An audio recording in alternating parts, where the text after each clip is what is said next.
and welcome to the first 10 pages.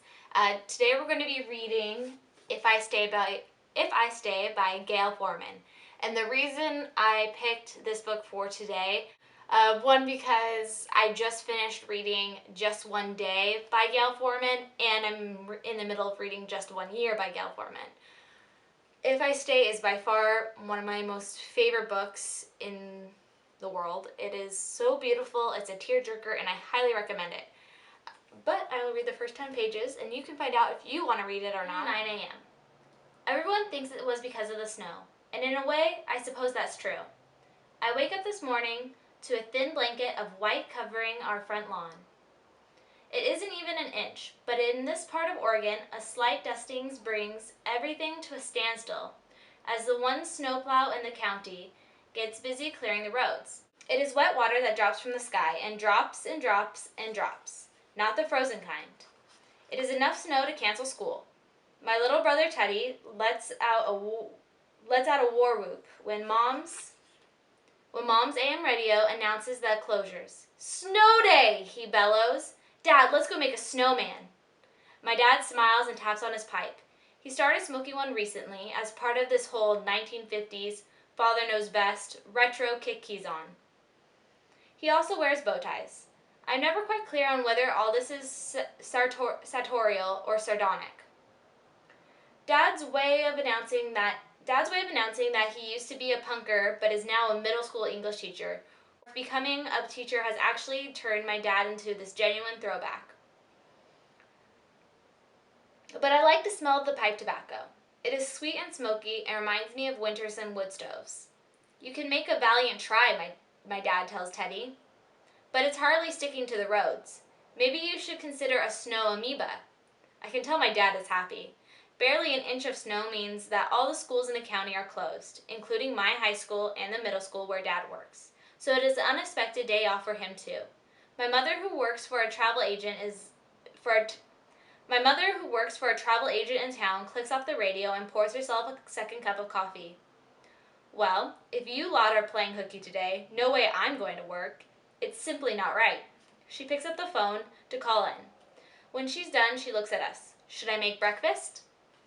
Dad and I guffaw at the same time.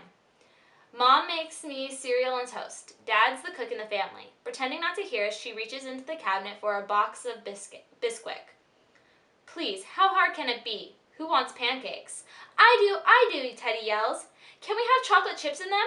I don't see why not, Mom replies. Woohoo! Teddy yelps, waving his arms in the air. You have far too much energy for this early in the morning, I tease.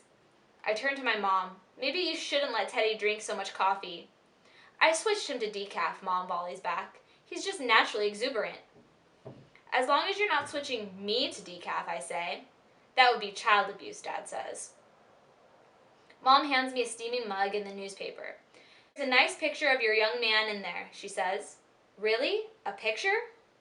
Yep, it's the most we've seen of him since summer, Mom says, giving me a sidelong glance with her eyebrow arched, her version of soul-searching stare. I know, I say, without meaning to. I sigh. Adam's band Shooting Star is on an upward spiral, which is a great thing, mostly. Ah, fame, wasted on the youth, Dad says. But he's smiling. I know he's excited for Adam, proud even. I leaf through the newspaper to the calendar section. There's a small blurb about Shooting Star, with an even smaller picture of the four of them, next to a big article about bikini and a huge picture of the band's lead singer, punk rock diva Brooke Vega. The bit about them basically says that the local band's Shooting Star is opening for Bikini on the Portland leg of Bikini's national tour. It doesn't mention the even bigger to me news that the last night Shooting Star headlined at a club in Seattle, and according to the text Adam sent me at midnight, sold out the place. Are you going tonight? Dad asks. I was planning to. It depends if they shut down the whole state on account of the snow. It is approaching a blizzard, Dad says, pointing to a single snowflake floating its way to the earth.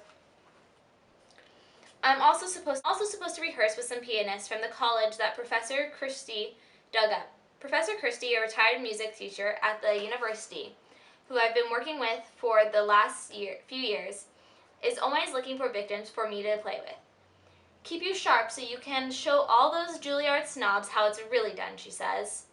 I haven't gotten into Juilliard yet, but my audition went really well. The Bach Suite and the Shostakovich had both flown out of me like never before, like my fingers were just an extension of the strings and bow. When I finished playing, panting, my legs shaking from pressing together so hard, one judge had clapped a little, which I guess doesn't happen very often.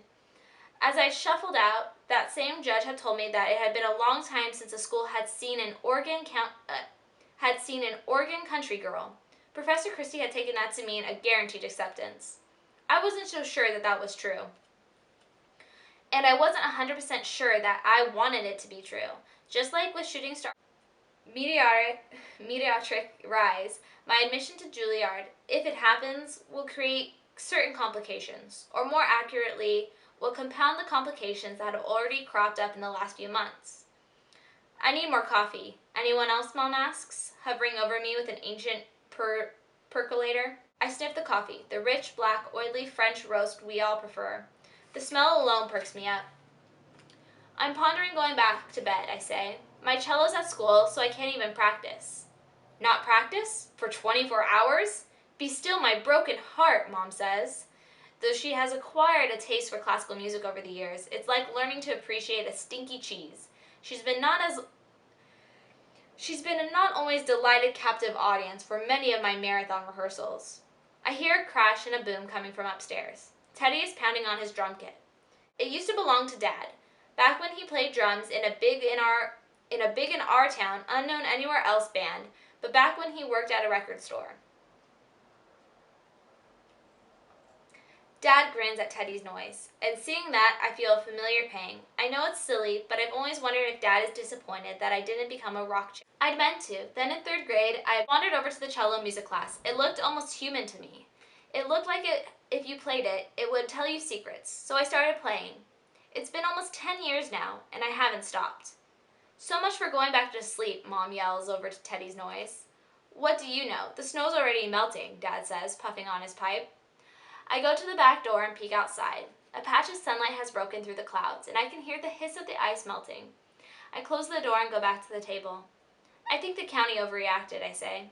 Maybe, but they can't uncancel school. Horse is already out of the barn, and I already called in for the day off, Mom says. Indeed, but we might take advantage of this unexpected boom and go somewhere, Dad says. Take a drive, visit Henry and Willow.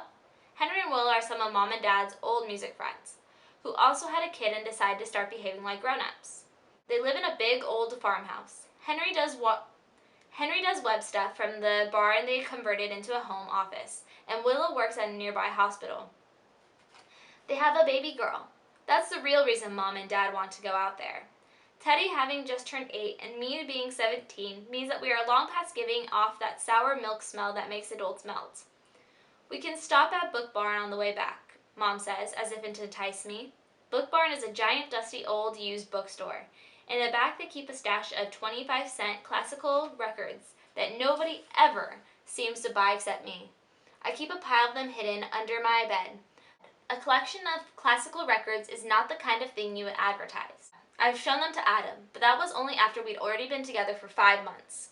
I'd expected him to laugh. He's such the cool guy, with his peg jeans and back low tops. He is effortlessly beat-up punk rock tees and his subtle tattoos.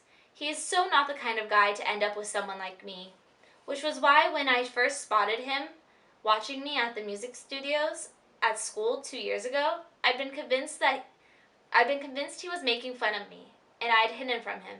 Anyhow, he hadn't laughed. It turned out he had a dusty collection of punk rock records under his bed. We can also stop by Gran and Gramps for an early dinner, Dad says, already reaching for the phone. We'll have you back in plenty of time to get to Portland, he adds as he dials. I'm in, I say. It isn't the lure of Book Barn, or the fact that Adam is on tour, or that my best friend Kim is busy doing yearbook stuff. It isn't even that my cello is at school, or that I could stay home and watch TV or sleep. I actually rather go off with my family. This is the thing you don't advertise about yourself, but Adam gets that too. That is the first 10 pages of If I Stay by Gayle Forman. I hope you enjoy it. I hope you go buy the book, go get the book, read the book, whatever. It's really, really good. Honestly, those 10 pages made me want to reread the book. I forgot how much I love it. Anyways, thank you for watching. Come back next week for another first 10 pages, and let me know if there are any books that you would like me to read the first 10 pages down below. Thank you, and I'll see you later.